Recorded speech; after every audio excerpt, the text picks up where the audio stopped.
We're following several breaking stories tonight, including one about a Salisbury man storming into a D.C. pizza shop with an assault rifle. But first, breaking news in the North Carolina governor's race. With more than half of the votes retallied in Durham County, Roy Cooper has actually picked up a few votes, while incumbent Pat McCrory has lost some. Here are the new numbers tonight, with Cooper still leading McCrory. Cooper picked up 3 more votes, while McCrory lost 1 vote.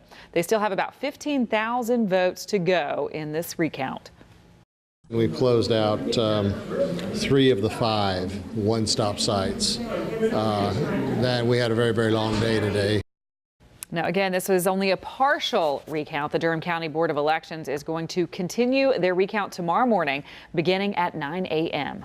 A Sunday night football showdown between the Panthers and the Seahawks, and Carolina didn't have Cam Newton on the field at the start. He didn't start because of a dress code violation. NBC Charlotte sports director Nick Carboni joins us now live. Nick, what gives in this? Well, guys, first of all, here live at Bank of America Stadium, because I'll be recapping this very disappointing loss for the Panthers coming up next hour on Panthers Game Day right here on NBC Charlotte. But this was a chance for the Panthers tonight to show a nationally televised audience that they still had some fight, still had some discipline left in them. Instead, they showed that audience that they didn't have any of that and put out an embarrassing performance. And to make it more embarrassing, this is how it started, with a non-start. Ron Rivera benching reigning league MVP Cam Newton for a travel dress code violation. So Derek Anderson plays the first play, and the Seahawks pick him off. And it just went rolling downhill from there. Cam came back, but the damage had already been done. And in the end, the Seahawks slam Carolina 40-7. The Panthers now dropping to 4-8 with 4 games to go. They're still 3 games off the division lead. A win tonight would have let them climb up to 2 games off the division lead with 4 games to go. But a very, very disappointing evening. You saw it right here on NBC Charlotte after the game. Ron Rivera taking ownership for benching Cam Newton for that first play, saying it was his decision and his decision only. He has benched other starters for similar minor infractions, as the team calls them, for the first series of games before. We won't know if Cam was going to be benched for the first series, because that first series only lasted that 1 play. Rivera also calling this disappointing game. Part of the reason was a lack of discipline. And I think we all saw that with some of the penalties in this, the turnovers, and of course, right from the very start, Cam Newton not playing because of that dress code violation. We'll have much more on this game and some reaction from Seattle, and the Panthers very, very disappointed tonight, as they should be. Live from Bank of America Stadium, Nick Carboni, NBC Charlotte. Thank you, Nick. We were certainly disappointed watching it here in our studio. We appreciate the report. Our other big story tonight, a 7-year-old girl killed in her sleep after someone shoots into her home early this morning. Police in Salisbury are looking for the person or the people responsible for the shooting. It happened on Harold Street. NBC Charlotte's Brandon Goldner has been out in Salisbury all day, and he has the latest on this story.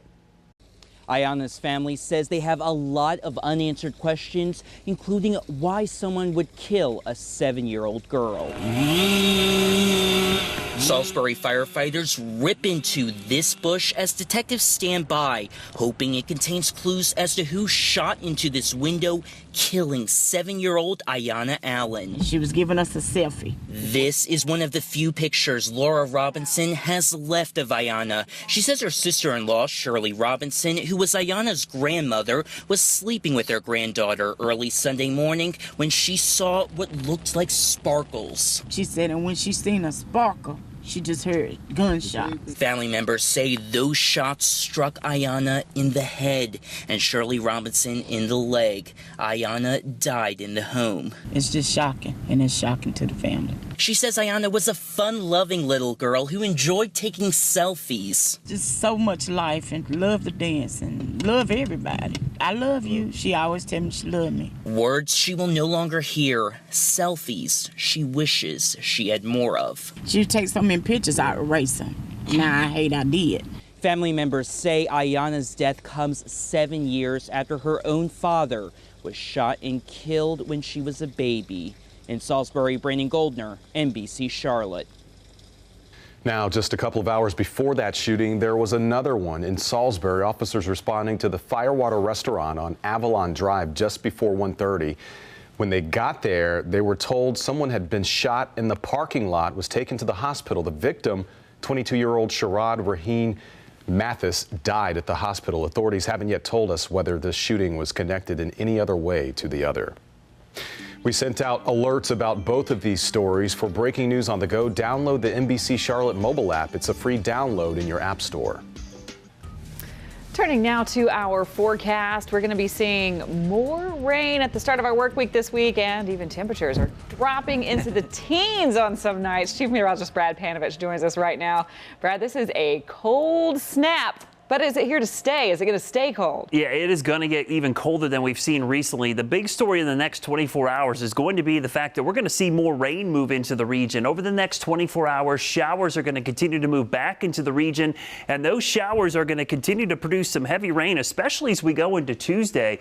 But that Arctic air that you were talking about, Beth, that's going to arrive on Thursday into Friday. Look at the rain that we got today. It was a good light soaking out there, but everybody got a little bit. Some of the gauges not reporting, but here's the bad news. Even with the rain we've seen this week, we still have a major deficit, almost 8 inches behind average. You can see going back to the spring, we've only had 2 months with above average rainfall. Coming up, we're going to talk about those rain chances and just how cold it's going to get around here as we go into the upcoming weekend, Beth.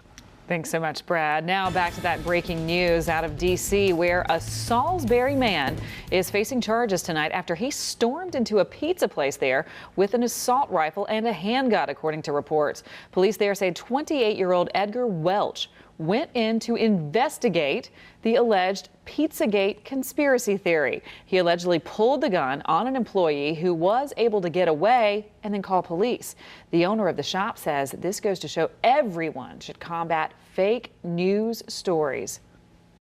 We should all condemn the efforts of some people to spread malicious and utterly false accusations about Comet Ping Pong. The conspiracy theory about the pizza shop is a fake news story circulating on social media right now, saying that the pizza place is the center of a child sex slave ring organized by politicians. Again, this is not a true story, the part about the pizza shop being part of a child sex ring. No one, fortunately, was hurt tonight. Thankfully. All right, new tonight, the man on trial for his life accused in the Charleston church shooting wants his lawyers back on his federal case. Today, Dylan Roof filed a request to stop acting as his own lawyer. This comes a week after the judge allowed Roof to represent himself. On Friday, Roof and the prosecution named 67 potential jurors. Tomorrow, they will begin to whittle down that number. Opening statements are scheduled to start this Wednesday. After months of protest, the federal government today said it will not permit construction of an oil pipeline in a part of North Dakota which Native Americans consider sacred. It's a victory for protesters who have spent months camping out trying to stop this project. And the announcement came at the 11th hour, just a day before a government deadline to evacuate the camp. The pipeline would have run across 4 states and through the Standing Rock Sioux Reservation. It was like a sheet of fire that was just rolling towards the door, and it was advancing so fast. The death toll in the Oakland warehouse fire skyrockets to at least 33 as investigators continue to search through what's left of the building. The warehouse caught fire late Friday night during a party. Survivors now saying the flames moved so quickly it was difficult to escape. City records show the building was not up to code and did not have any sprinklers inside or fire alarms and only had 2 exits despite the size of the warehouse. We haven't yet heard whether any charges will be filed. Coming up, a landing without the landing gear. What's behind a plane crashing down on the tarmac in Texas? But first, cleats for a cause. The story behind those colorful cleats the Panthers had on tonight, next on NBC Charlotte.